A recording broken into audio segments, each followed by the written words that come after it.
Good morning, team. Thank you so much for hopping on today.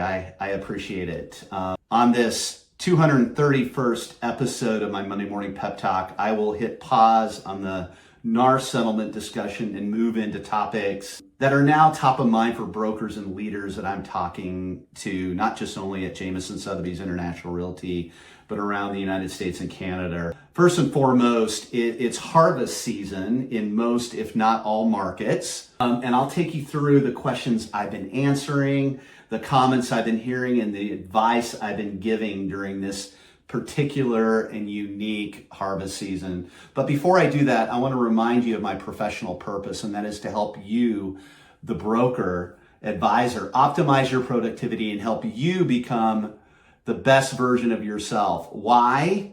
Because happy brokers sell more real estate. And I do that by helping you handle challenges and opportunities that you face every single day. If you can effectively manage certain situations that arise on a daily basis, you'll be more productive and live the best version of you. My ask is that you listen to this call today as if we are on a one-on-one coaching session, either in my office or on the phone or maybe Zoom. And you can always get my replays, just so you know, of these coaching sessions on YouTube, searchable under Ask Jim Miller. You know, just go there, hit subscribe, and you'll get constant updates. But so back to today's call, I think it's important, again, wanted to take a little bit of a pause on the NAR settlement. There'll be a lot more on that later, but you know, we're in the harvest season. This is the time of year, it's Q2 in most markets, where brokers are putting things under contract and getting things closed. And my overarching advice during this time of year is you need to focus on the harvest season during harvest season. This essentially means don't have any major projects in the works during Q2 that will take your focus away from selling your listings and finding homes for your buyers. My farmer buddies that I grew up with, they spend 16 to 18 hours a day in their combine for about 2 weeks in October just to get the corn out, right? They get in the combine, they go to, and they have people bring food and water and drinks to their combine in the field. And they got to do that, like I said, in that 2 weeks in October just to get the corn out. They need to know when that kernel moisture, color, and texture is ready for harvest. They've got to go out. They've got to go hard because they have a limited time frame, and that's normally about 2 weeks, right? So, I learned a lot from them. It's a lifestyle that is very much focused on planting seeds and harvesting. We as real estate brokers, we plant all year, right? We're doing our social media, we're following up with people, we're having conversations year round, but harvest season is seasonal as well. And it's based on your hyper-local market, based on the people I know around North America. This Q2 is harvest season for most people. Here are some of the topics, reminders, and advice I've been giving now that we are at the height of the selling season or harvest season. I want you to put an emphasis on your habits and routines at this time of year. This is when you need them the most. We play down to the level of those habits and routines. They create that foundation. On your Takeflight progress tracker, you can move from stuck to in process or in process to proficient during harvest season. If you can, it takes 30, 60, 90 days to create good habits. Habits and routines are areas that you can advance during busy season, during harvest season. Okay, that's number one. Number two, your Q2 24 list on your quarterly business planning document of quarterly initiatives won't have large projects, like I said, that require or shouldn't have large progress that require focused thinking and deep work. We're going to push those into Q3 and Q4. I want you focused on bringing home those buyers, those sellers, and focus on those things that you can. Number three, you will need to create a deep bench on your warm list and hot list for the fall. This is the time of year where you're meeting a lot of people that might not be ready to buy right now. My question is for you is, will you need a deep bench on your warm list and your hot list late summer, fall, and next year? The answer is yes. Make sure you're keeping your head up, looking for those opportunities, looking for potential clients that you can harvest 6 to 9 months from now.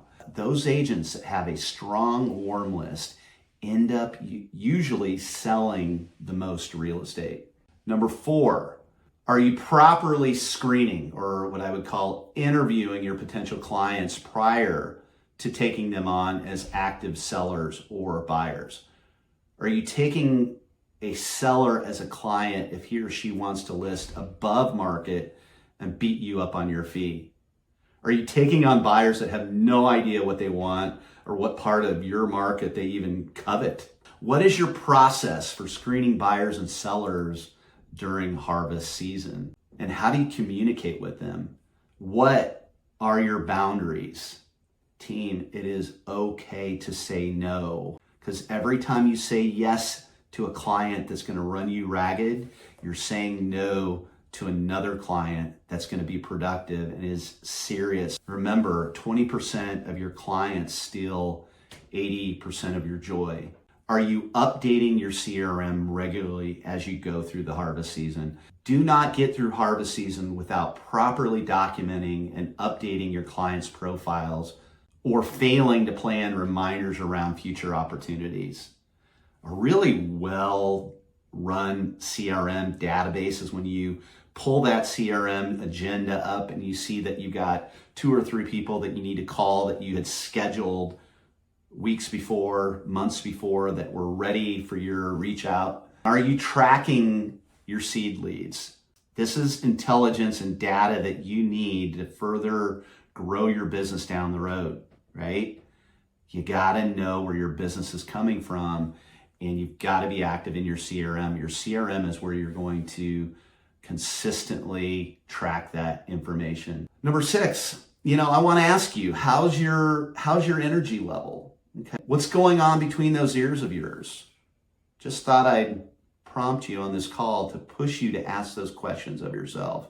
If your vibration is not good, you will repel opportunities. It's law, just like gravity. Okay. Number 7, if you get support from an operations position or have a team, how are they doing? Have you talked to them? When was the last time you sat down? Are you taking time to regularly meet with them? Do they have what they need from you? If you have people in support of your business, you need to make sure that they are regularly being communicated with. And I know that's, for most, you're talking to them about your transactions and everything that's going on, but above and beyond that, how are they doing? When I'm asking you to talk about your energy, how's your team's energy doing? Because you need them operating at full go mode to make sure that you and the team are meeting your goals and the team's goals. Another thing that I would recommend having out there right now is making sure that you have a notes app somewhere. Because when we get into Q3 and we get into Q4 and we're thinking about improvements to the business, you're going to have a lot of ideas right now that are coming to you saying, man, I really need to fix this part of my process, or I need to add that marketing idea finally. I know I just don't have the time right now. All those ideas that are coming your way, have a notes app somewhere. I like Evernote, been using it for the better part of a decade. Every single one of these Monday morning pep talks that you have been on, start there. That's where I write. And I've got all 231 episodes beautifully documented in a notes app that I can search and go through. It has become a real asset, almost like a diary in a way. You want to have that notes app going so you can document ideas. There's others out there. There's Notion is another app. There's one right on your device, your notes app. So highly recommend that you got some form of idea documentation process going this time of year. Number 9, do you have travel planned as we move into Q3 and Q4?